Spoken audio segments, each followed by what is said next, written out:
Hello everyone, you are welcome to our video of today. We are going to talk about land and sea breeze.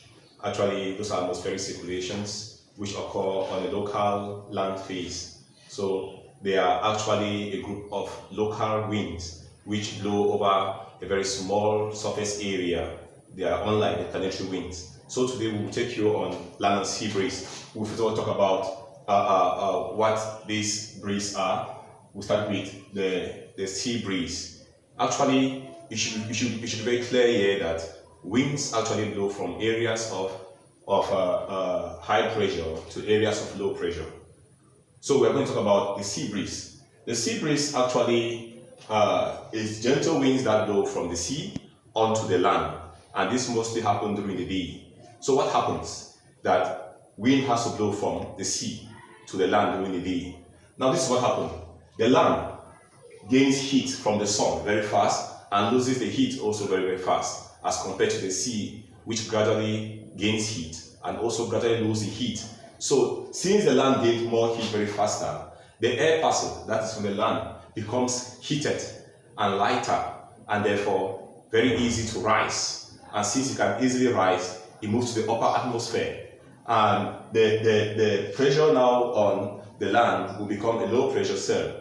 The reason now that you discover that while the sea, which gains heat gently and releases the heat gently, will have a rather cold air that lies on the surface of the sea. And this cold air is very heavy, is very dense, and therefore it's difficult for it to rise. And since it is heavy and dense, we describe this area as a high pressure cell. And therefore winds will therefore blow from the high pressure sea area to the low pressure land area. We will take you now to talk about the land breeze too. And so we'll talk about the land breeze, which occurs now rather in the night. You see here is the moon, and contrary with the sea breeze that occurs in the day when we have the sun out. Now what happens in the night?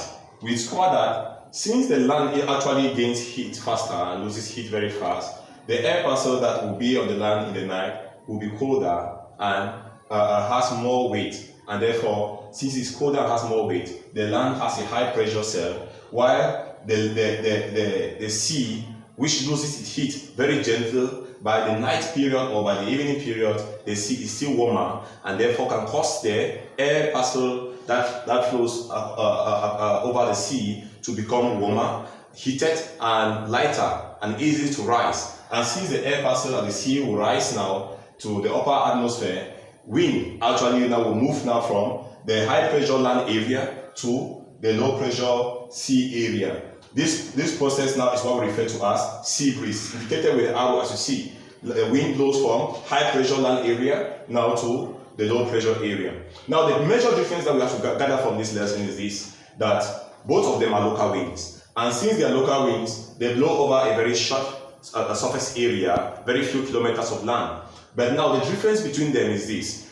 The sea breeze occurs mostly in the day. The most reason why you find many people visit the seashores during the day, they swim around the seashores because it will be very difficult for them to be carried away by the sea waves into the sea, because the waves actually are being blown towards the coast, and therefore it is hardly for the waves to take away people into offshore. While in the night we have a contrary situation whereby we rather have the wind that blows from the land into the sea, and it becomes very dangerous for you to be swimming in the ocean very late in the night, because by that time there is high winds that are blowing from the land into the sea, which means the waves rather are taking a contrary direction, and it can easily take one away from the shore offshore. So probably it's very dangerous to be to find yourself at the coast in the evening or in the night, because we have a contrary situation whereby the wind actually moves into the oceans.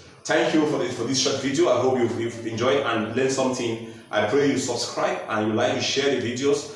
And remember that we are always there for you. You can search on any problem you have, most particularly in map reading and in geography in general. Anything you need, you'll find it in the digital network. You're welcome.